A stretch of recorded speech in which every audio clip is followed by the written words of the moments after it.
आमना सामना मीडिया में आप सभी दर्शकों का स्वागत है। इस वक्त हम मौजूद है P north ward Malad east में, जहां पर बांग डोगरी सोसाइटी जो कि कई माले का टावर है। मैं अपनी कैमरा पर्सन शाहिन पटेल पहले इस टावर को दिखाए और इस टावर के पीछे इसकी फाउंडेशन से लेकर टॉप फ्लोर तक जो करप्शन, जालसाजी, धोखाधड़ी यहाँ के किराएदारों के साथ में हुई है, उसको जानने के लिए हम यहाँ पर मौजूद हैं कि किराएदारों से, बांग डोगरी हाउसिंग सोसाइटी के किराएदारों से हम बात करेंगे कि उनके साथ में किस तरह का जुल्म हुआ है, किस तरह की नाइंसाफी हुई है। बांग डोगरी सोसाइटी के डेवलपर ने, बिल्डर ने जिस तरह के साथ में इनके साथ में चीटिंग की है और चीटिंग का इल्ज़ाम है, ये इल्ज़ाम लग रहा है। यहाँ पर बहुत सारे इल्ज़ामात हैं। वो इल्ज़ामात कौन कौन से हैं, आइए हम बात करते हैं। जी भाई साहब, आप बांग डोगरी सोसाइटी के किराएदार हैं? जी, मैं किराएदार। क्या नाम है आपका? यूसुफ मलकानी। जैसे कि हमें पता चला कि यहाँ पर 436 फ्लैट हैं। 436 फ्लैट में से बहुत सारे फ्लैट जो है ओपन मार्केट में सेल किए गए हैं 30 लाख 40 लाख में। ये इल्ज़ाम जो है आप लोगों का है, इसमें कहाँ तक सच्चाई है? ये बिल्कुल सही बात है कि ये जो बिल्डर है यहाँ पर वो ओपन मार्केट में जो फ्लैट है रिहैब के, वो फ्लैट बेच रहे हैं और ये बात सही है। जैसे कि हमें पता चला आप लोगों से, और आप लोगों ने जो शिकायत हमारे सामने दर्ज कराई है कि 436 फ्लैट की लॉटरी हुई लास्ट ईयर 2020 नवंबर में, और लॉटरी होने के बाद में आज तक चाबी नहीं मिली। तो चाबी क्यों नहीं दी गई? अब वो लोग है तो हम लोग को हैरान कर रहे हैं, चाबी नहीं दे रहे, जानबूझ करके नहीं दे रहे। काम तो पूरा हो गया है, लेकिन वो कुछ और बहानेबाजी करके है तो हमको लंबा कर रहे हैं वो लोग। जल्दी हम लोग को चाबी और पोजीशन नहीं दे रहे। किराया कितने साल का बाकी आप लोगों का, जो किराया भी नहीं दिया जा रहा, हमने सुना इस तरह से? किसी का किराया 2 साल का है, किसी का 3 साल का है, किसी का 6 महीने का है, किसी का 8 महीने का है। इस तरह से लोगों का किराया भी बाकी है, वो भी नहीं दे रहे और लोगों को परेशान कर रहे। यानी कि वो एक एनेक्सर पे डबल वो अलॉट कर रहा है, जिसके अंदर एक करप्ट जो हमारे अधिकारी लोग हैं सारे के, वो भी शामिल हैं। उन्होंने तो इसके अंदर एक नंबर पे 2-2 फ्लैट को अलॉट किया है और फिर इसी तरह से डबल नाम लगा करके वो लोगों को बेच रहा है। इसी तरतीब से, इसी सिस्टम से वो लोगों को ओपन मार्केट में बेच रहा है। किस तरह बेच रहे हैं? क्योंकि असल किराएदार तो यहाँ पर है, फिर बाहर की किराएदारों को किस तरह बेचेंगे? यानी कि एक नंबर को 2-2 बार यूज़ कर रहा है। एक समझे एनेक्सर नंबर 1 है ना, उसको बार बार यूज़ कर रहा है। कैसे, किस तरह से? वहाँ बिल्कुल होना कि उसके अंदर पेपर, मेरे पास सारे पुरावे हैं, सारे सबूत हैं। उसके अंदर वो है ना लिखा हुआ है कि जैसे 364 है तो उसको 2 बार यूज़ किया, 3 बार यूज़ किया, ऐसा भी है। 364 जो नंबर है वो खतीज आली मोहम्मद करके है, उनको 3 मरतबा उन्होंने इस्तेमाल किया, एक ही नंबर को 3 बार इस्तेमाल किया। ये बहुत बड़ा इल्ज़ाम है, बहुत बड़ा आरोप है जो यहाँ के इस किराएदारों के साथ में हो रहा है, और जो असल हकदार किराएदार हैं उनको न देते हुए ओपन मार्केट में इनके नाम के फ्लैट बेचे जा रहे हैं। आपका इस तरह का आरोप? जी, इसी तरह का आरोप है कि हमारा किसी और के नाम का फ्लैट उनको दिया जा रहा है। अच्छा जी। और जैसे यहाँ पर गटर है और बाकी सुविधाएं हैं? हाँ, अभी तक काम हो रहा है? नहीं, अभी वो गटर रोड अभी तक का पूरा बना नहीं है, और पूरा दूसरे भी काम उन्होंने गटर लाइन का भी किया नहीं है। और गटर लाइन का काम करने में भी लोगों को जो दिक्कतें हो रही है, रोड खोद करके लोगों को परेशान करने का उसका यानी कि पूरी है तो उसने तय कर लिया है। इतने बड़े इल्ज़ाम है, इतनी बड़ी धोखाधड़ी है, तो क्या आप लोगों ने कहीं कंप्लेंट की है पुलिस स्टेशन में, बीएमसी में, या यहाँ के जो मंत्री है या एमएलए हैं उन तक आप पहुँचे? जी, हम लोग हैं तो यहाँ पे जो मंत्री साहब है असलम शेख साहब, उन तक का हम लोगों ने कंप्लेंट पहुँचाई और उन्होंने हमारा बहुत साथ दिया, बहुत सहयोग किया उन्होंने। फिर हम लोग तो सीओ को भी हमने कंप्लेंट की, जॉइंट रजिस्ट्रार को भी कंप्लेंट की, और फिर जो प्रदीप पवार साहब जो है, जो एग्जीक्यूटिव इंजीनियर है, उनको भी हमने शिकायत की, और इसके अलावा डिंडोसी पुलिस स्टेशन में भी शिकायत की। इसके अलावा होम मिनिस्ट्री में, कमिश्नर, सब जगह हमने शिकायत की। शिकायतों पर कोई अमल हुआ, कोई एक्शन हुआ? नहीं, अभी तक का कोई एक्शन नहीं हुआ है। क्या वजह लगती है? इसके पीछे कोई सियासी दबाव है या पैसा काम कर रहा है? ये इसके पीछे सियासी दबाव ही है, जो अतुल भातलकर करके जो है ना, उसका सपोर्ट है बिल्डर को, वो उसकी वजह से है तो वो मनमानी करता है। क्या नाम बताया आपने? अतुल भातलकर बीजेपी के जो एमएलए है, वो उन लोग की साठगांठ है। अतुल भातलकर बीजेपी के जो एमएलए हैं उसका सपोर्ट यहाँ पर है, ऐसा कहना है यहाँ पर यूसुफ मलकानी साहब का। और उनका कहना है कि असलम शेख के पास भी हम गए, पुलिस स्टेशन में भी हम गए, हमने और उच्च अधिकारियों को भी इसकी शिकायत की, लेकिन आज तक इस पर कोई अमल नहीं हुआ और आज भी इनके साथ में नाइंसाफ़ी जारी है।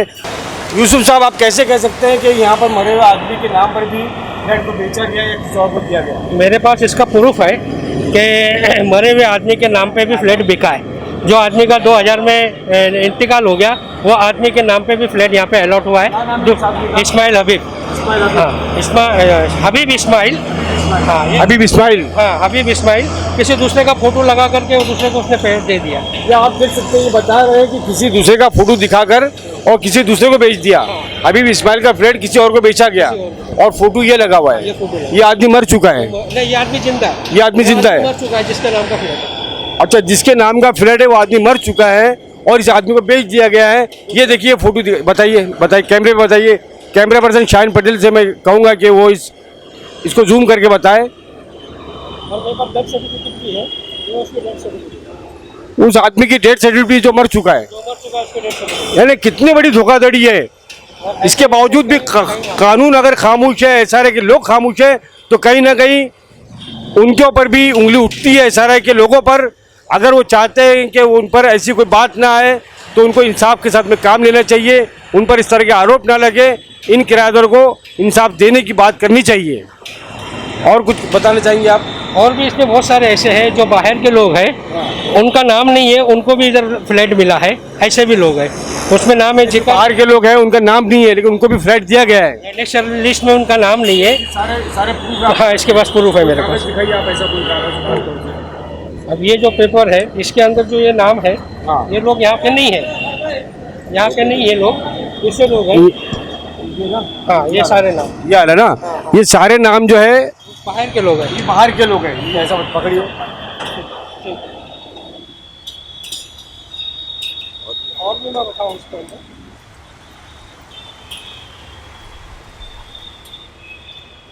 ये जो है ना, ये एक दूसरा है कि जो मर गए हैं उनका, उसके नाम से दूसरे को फ्लैट बेच दिया। अच्छा, ये जो फोटो जो है, ये कौन लोग हैं? ये नए लोग हैं? ये नए लोग हैं जो लोग मर गए हैं, उनके नाम का फ्लैट जो है इन लोगों को दे दिया गया है। अच्छा, तो ये सारी शिकायत आपने असलम शेख से की? असलम शेख से की। असलम शेख जो मंत्री जी जो हैं, हमारे जो वजीर है महाराष्ट्र के, उनके सामने आपने रखा? ये सारी कंप्लेंट हमने उनको दी है लिखित में, पूरी सोसाइटी ने मिल करके। और इसके अलावा उन्होंने यहाँ पर आके विज़िट किया और यहाँ पर आकर के लोगों को सहायता की, लोगों को जो तकलीफ़ थी उसकी उन्होंने शिकायत सुनी। और जो अधिकारी है उनको है ना, उन्होंने कहा कि भाई इनकी शिकायत को जल्दी से जल्दी निपटारा करो। यहाँ पर हमारी एक बहन भी है। हाँ जी, ज्योति जगदीश चल रही है।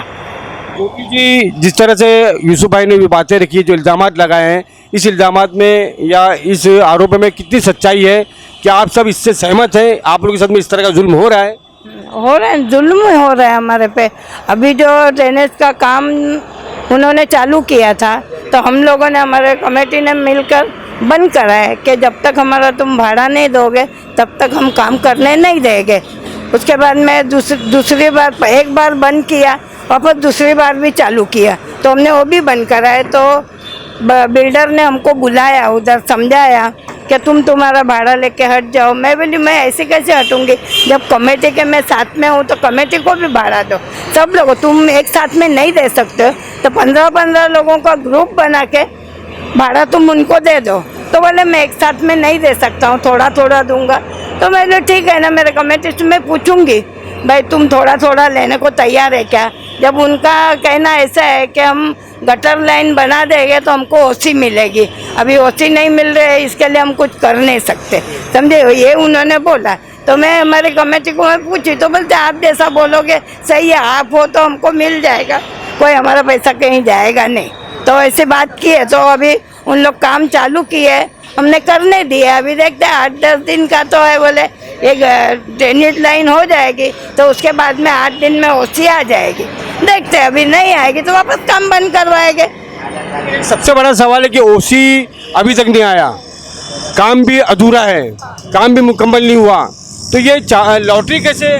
मैं यही बोलना चाहती हूँ, अधिकारी है सारे में, उनको मैंने पूछा जब तुम्हारा कोई बिल्डिंग का काम पूरा नहीं हुआ तो तुमने अलॉटमेंट कैसे दिए, कैसे क्या दिए? तुम्हारे अधिकारी को भेज के तुमने चेक नहीं करवाए बिल्डिंग क्या काम बाकी है क्या नहीं है? वो तुम्हारा फर्ज है ना देखना।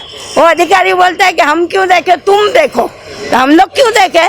तुमने जब अलॉटमेंट किया तो तुमको देखना चाहिए ना ये बात, हम क्यों देखे?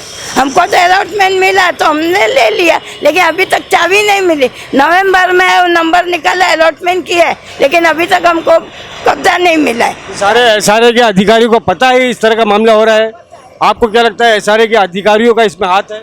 हाथ क्या है? पैसे खाते हैं, पैसे नोटों के बंडल वो असलम पहुंचाता है उन तक। असलम कौन है ये? ये असलम डेवलपर है। हाँ। अच्छा, ये असल जो प्रोजेक्ट है ये कब स्टार्ट हुआ था?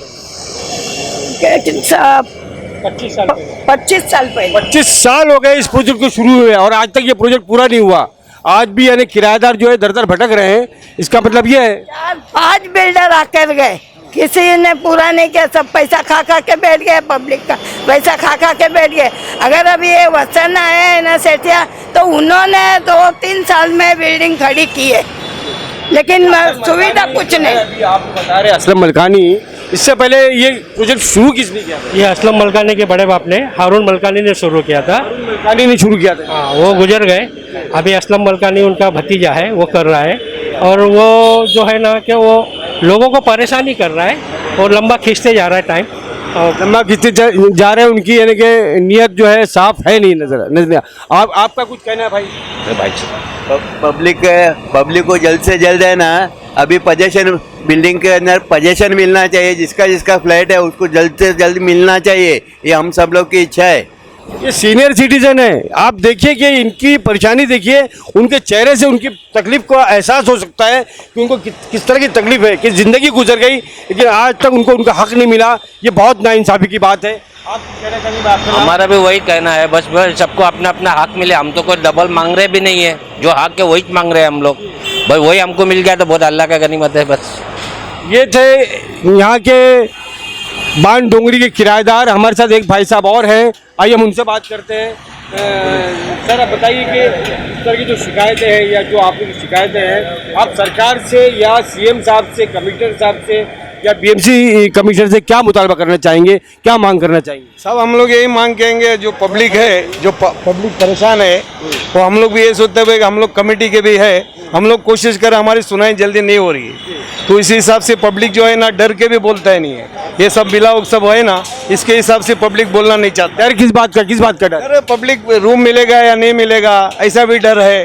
तो बिल्डर इधर आऊँगा तो बोले बिल्डर क्या करेगा, फिर वो हिसाब से पब्लिक भी कुछ बोलती नहीं है। तो यही है कि हमारे सरकार से भी यही गुजारिश है कि भाई जो पब्लिक जो रूम है नहीं दिया है वो रूम देवे और उनको सब शिफ्टिंग दे के उनको चाबी देने का काम करे। बस हमारी यही मांग है, हमारी दूसरी कुछ मांग नहीं है। यूसुफ साहब आपसे मैं ये पूछना चाहूँगा कि सरकार से या सीएम साहब से, बीएमसी के अधिकारियों से या एसआरए के अधिकारियों से आपकी क्या मांग होती है? कमिश्नर साहब से हम लोगों को हमारा रूम मिल जावे और जिन लोगों का भाड़ा बाकी वो मिल जावे, बस इसके अलावा और कुछ नहीं। ये थी बाण डोंगरी के किराएदारों की सरकार से मुतालबा आमना सामना मीडिया की जानिब से। हम यहाँ पर ये कहना चाहेंगे महाराष्ट्र के मुख्यमंत्री उद्धव ठाकरे जी से कि आपने जो है इंसाफ का बेड़ा उठाया है, आप लोगों को न्याय देने का काम कर रहे हैं, इस महाराष्ट्र में अच्छी सरकार दे रहे हैं। यह बाण डोंगरी के बहुत सारे किराएदार, 436 फ्लैट के किराएदार, इन हज़ारों लोग आज अपने हक से महरूम हैं, उनको हक दिलाने का काम करें। हम पुलिस कमिश्नर और एसआरए के अधिकारियों से भी ये निवेदन करेंगे, इस पूरे करप्शन पर, इनके आरोप पर जो इन्होंने आरोप लगाए हैं, इनको गलत साबित करने के लिए आप जल्द से जल्द इस मामले में संज्ञान लें और इन गरीबों को, इन हकदारों को, इन किराएदारों को, बाण डोंगरी के, इनको हक दिलाया जाए। शुक्रिया, जय हिंद, धन्यवाद। कैमरा पर्सन शाहीन पटेल के साथ मैं राशिद अजीम।